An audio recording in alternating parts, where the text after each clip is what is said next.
ఉంటారు. అమావాస్య రోజు వెళ్ళొద్దు, బయటికి వెళ్ళొద్దు, ఎవరి ఇళ్ళకి వెళ్ళొద్దు, చాతబడులు చేస్తారంటారు. ఇది ఎంతవరకు నిజం మాతాజీ? అమావాస్య అనేది నిజానికి ఏ రిజల్ట్ ఇచ్చిన అమావాస్య రోజు శుభకార్యాలు చేయొచ్చు. శుభకార్యాలు అంటే ఇప్పుడు మానసికంగా ఫిక్స్ అయిపోయారు కదా. కానీ కొన్ని టెంపుల్స్ అమావాస్య రోజు బంద్ చేస్తారు, క్లోజ్ చేస్తారు. కొన్ని టెంపుల్స్ ఎందుకు?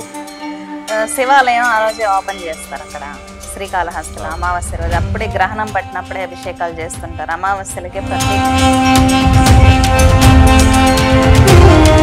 అమావాస్య పౌర్ణమికి తేడా ఏంటిది? అమావాస్య అంటే చీకటి శక్తులు ఎక్కువ విజృంభిస్తాయి. పౌర్ణమి దివ్య శక్తులకు ఎక్కువగా బలంగా ఉంటాయి.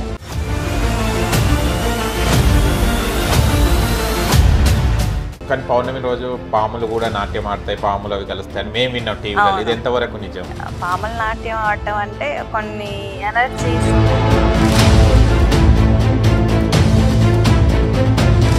ఓకే. ఇప్పుడు భద్రకాళి పీఠం అని మీరు ఎంచుకోవడం జరిగింది. భద్రకాళికి పూజలు చేస్తున్నారు మీరు. చేసేటప్పుడు అమ్మవారు మీకు ఎప్పుడైనా కనిపించడం కానివ్వండి, మీకు ఎలాంటి పవర్స్ బాడీలో వస్తుంటాయి? ఇప్పుడు ఆత్మ పరమాత్మ యొక్క కనెక్టివిటీ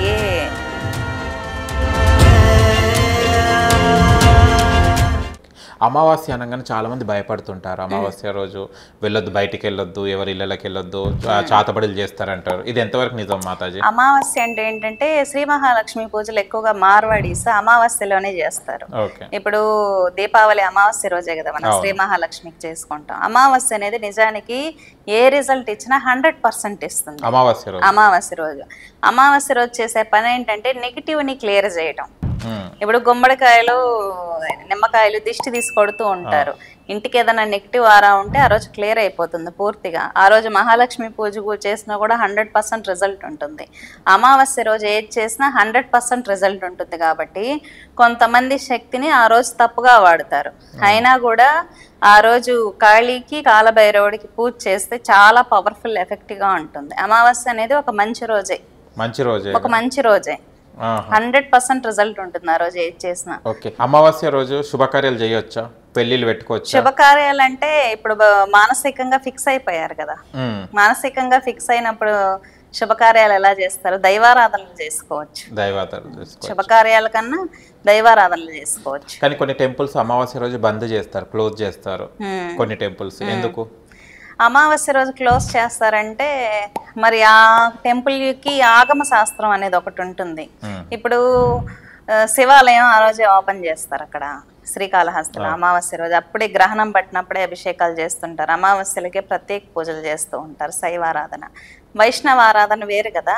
అంటే ఇప్పుడే తంత్రం అని చెప్పా. ఏ దేవతకి ఇప్పుడు మనం ఫ్రిడ్జ్ తెచ్చి ఇంట్లో పెట్టుకున్నాం, అన్ని హోల్స్లో ఫ్లెగ్ని ఇంజెక్ట్ చేయలేంగా, దాన్ని తగిన హోల్లోనే పెట్టగలం కదా. కాబట్టి ప్రతిదానికి ఒక మాన్యువల్ ఉంటుంది, శక్తిని ఎలా పోషించాలి, ఎలా చూసుకోవాలి ఏంటి అనేది.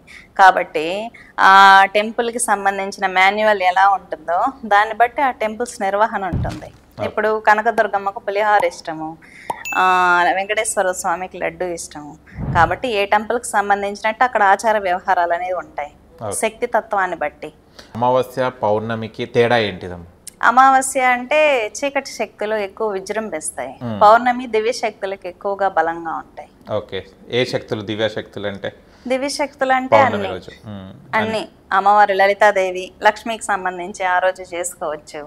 అన్ని సకల దేవతారాధనలు ఆ రోజు చేసుకోవచ్చు పౌర్ణమి రోజు. కానీ పౌర్ణమి రోజు పాములు కూడా నాట్యం ఆడతాయి, పాములు అవి కలుస్తాయి అని మేము విన్నాం టీవీలో. ఇది ఎంతవరకు నిజం? పౌర్ణమి రోజు అంటే పాముల నాట్యం ఆడటం అంటే కొన్ని ఎనర్జీస్ ఆవహించినప్పుడు చేయొచ్చు. ఇప్పుడు నార్మల్ స్నేక్స్ వేరు, దివ్యశక్తి దైవత్వం కలిగిన వాటి మూమెంట్ అనేది వేరుగా ఉంటుంది. పౌర్ణమి రోజు నాట్యం జరిగింది అంటే అవి దివ్యశక్తులు ఉన్నవి అని అర్థం. ఇప్పుడు హ్యూమన్స్ లో కూడా అమావాస్య టైంలో కొంచెం అలజడిగా ఉంటుంది, సముద్రంలో కూడా అలజడిగా ఉంటుంది. మనది ఫ్లూయిడ్స్ బాడీ కదా. సూర్య చంద్ర కళలను అనుసరించి, గ్రహాలను అనుసరించి మన మీద కూడా ఎఫెక్ట్ అనేది ఉంటుంది. గ్రహ ప్రభావం అనేది మనిషి మీద 30% పనిచేస్తుంది ఖచ్చితంగా.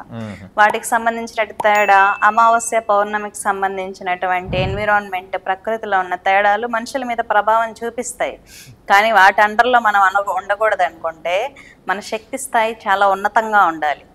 అంటే ఏదైనా మంచి దుర్గాదేవి ఉపాసన చేశారనుకున్నాం, ఇప్పుడు శనిగ్రహ ప్రభావం ఎక్కువగా ఉంది, కాళీ ఆరాధన చేస్తే ఆ ప్రభావం తగ్గించుకోవచ్చు. ఇప్పుడు శనిగ్రహానికి గురువు కాలభైరవుడు, కాలభైరవ ఉపాసన చేసినా కూడా శనిగ్రహం యొక్క ప్రభావం తగ్గుతుంది. గ్రహాల ప్రభావం అనేది ఖచ్చితంగా ఉంటుంది, కానీ దాని మానవుడు అధిగమించవచ్చు ఉపాసనల ద్వారా. అంటే పౌర్ణమికి అమావాస్యకి ఏదైనా శుభకార్యాలు కానీ ఏదైనా మంచి పని కార్యాలు చేసుకోవచ్చా? పౌర్ణమికి చేసుకోవచ్చు ఖచ్చితంగా. పెళ్లిళ్ళు అనేది ఇప్పుడు పెళ్లి కూతురు పెళ్లి కొడుకు యొక్క నక్షత్ర బలాన్ని బట్టి, వాళ్ళ యొక్క పేరు జాతకాన్ని బట్టి డేట్ అనేది డిసైడ్ చేస్తారు. శుభకార్యాలు పౌర్ణమికి చేసుకోవచ్చు. అమావాస్యకి ఆ రోజు యొక్క ప్రత్యేకత, ఆ పరిస్థితి, చేయవలసినటువంటి కార్యం దాన్ని బట్టి నిర్వహించుకోవచ్చు. ఎందుకంటే చాలా వరకు అమావాస్య అనగానే శుద్ధ శక్తులు చేస్తారు, వీళ్ళు ఏదేదో చేస్తారని సంథింగ్ అపోహలు. ఓకే, ఇప్పుడు భద్రకాళి పీఠం అని మీరు ఎంచుకోవడం జరిగింది. భద్రకాళికి పూజలు చేస్తున్నారు, మీరు చాలా రోజు ఆరాధన చేస్తున్నారు అన్నారు కదా. చేసేటప్పుడు అమ్మవారు మీకు ఎప్పుడైనా కనిపించడం కానివ్వండి, మీకు ఎలాంటి పవర్స్ బాడీలో వస్తుంటాయి ఆరాధన చేసేటప్పుడు? పవర్ అనేది మనిషి యొక్క కనెక్టివిటీని బట్టి ఉంటుంది. ఇప్పుడు ఆత్మ పరమాత్మ యొక్క కనెక్టివిటీయే మోక్షానికి మార్గం అని చెప్పాను కదా. ఇప్పుడు మన కుండలిని అనేది శరీరంలో అసాధారణ స్థితిలో పైకి లేసింది అనుకుందాం. నిజానికి మన శరీరం మీద మనం కాన్షియస్ అనేది కోల్పోతాం. First of all anaesthesia ఇచ్చినట్టుంటుంది.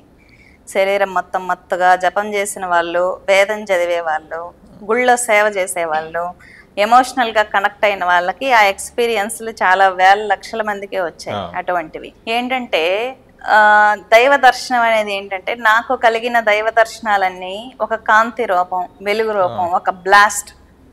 ఇప్పుడు మనం ఇలా కూర్చున్నాం అనుకోండి, ఒక వెలుగు, ఒక కాంతి పూర్తిగా ఫుల్గా దర్శనమిస్తే ఎలా ఉంటుంది? కాంతి శరీరాలు కనిపించేవి.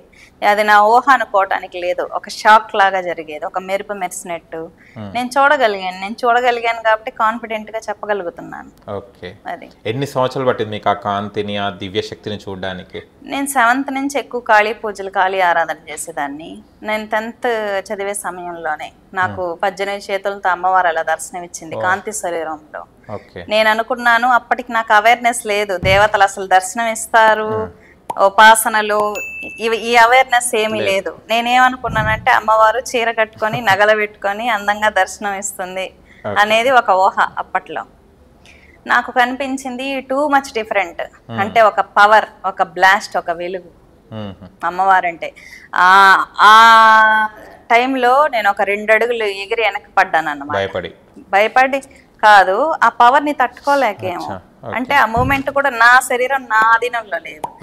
ఆ పడ్డప్పుడు నాకు ఇక్కడ నుంచి ఇక్కడ నరాలు కూడా దెబ్బ తగిలి నేను తల కూడా ఇలా కూడా తిప్పలేకపోయాను. మా మదర్ కి ఫాదర్ కి చెప్పినప్పుడు అప్పుడు వాళ్ళు బిలీవ్ చేయలేదు. నాకు కోపం వచ్చింది అమ్మవారి మీద, నన్ను పిచ్చిదాన్ని చేయడానికి కనిపించావా అని. అప్పుడు అమ్మవారి స్వప్నంలో కనిపించి చెప్పేదన్నమాట, పలానా ఫస్ట్ అమ్మవారు నాకు స్వప్నంలో కనిపించి నేనున్నాను, నేను నీతో ఉంటాను, ఇలా మంత్రం చేయని శ్రీకృష్ణ పరమాత్ముడిది ద్వాదశాక్షరి మంత్రోపదేశం ఇచ్చింది స్వప్నంలో. ఎలా చేయాలో కూడా అమ్మవారే చెప్పింది. నాకు తెలీదు ఉపాసన అంటే ఏంటి, దేవతలు ఎలా కనిపిస్తారు, అసలు మంత్రాలు ఏంటి, మంత్రం చేస్తే 16 yearsకి ఏం తెలియదు కదా నాకు, అప్పుడు తెలిసేది కాదు. ఆ ద్వాదశాక్షరి మంత్ర జపం చేస్తున్నప్పుడు సిద్ధ గురువులు ఆస్ట్రల్ బాడీస్ కనిపించేవి. శరీరం లేకుండా ఉన్న సిద్ధ గురువులు ఉంటారు కదా, ఆస్ట్రల్ బాడీస్, అవి కనిపించి గైడ్ చేసేవాళ్ళు.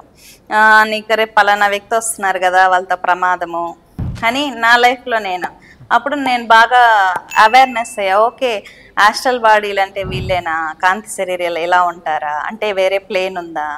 కళ్ళు మూసుకొని మంత్ర జపం చేస్తే వేరే ప్లేన్ మనకు కనిపిస్తుంది. ఇక్కడ మనం ఇలా కూర్చున్నామా, అక్కడ పూజలో కూర్చున్న దేవత మనకు విజన్ వస్తుంది అన్నమాట.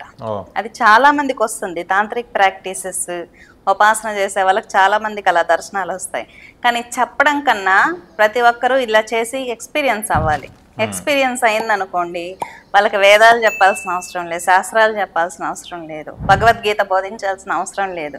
దేవుడు ఉన్నాడన్న విషయం అతనే చూస్తాడు కదా. ఇప్పుడు నేను భగవద్గీత బోధించామనుకుందాం, అతనికి ఒక 1 hour ఆ మూమెంట్ లో ఉంటాడు. తర్వాత ఈ జనరల్ పనుల్లో పడి మర్చిపోతారు. అదే ఒక వెలుగు ఆ శ్రీకృష్ణ పరమాత్మను ఒక్కసారి ఆ వెలుగులో ఆ నెమలికను కానీ ఆయన కళ్ళని కానీ ఓ వెలుగును కానీ ఓ అద్భుతాన్ని కానీ చూసారనుకుందాం, ద్వాదశాక్షరి మంత్రం చేసి జీవితాంతం దాన్ని మర్చిపోలేరు. కృష్ణుడు ఉన్నాడంటే కృష్ణుడు ఉన్నాడు, నేను చూశాను అంటాడు. అది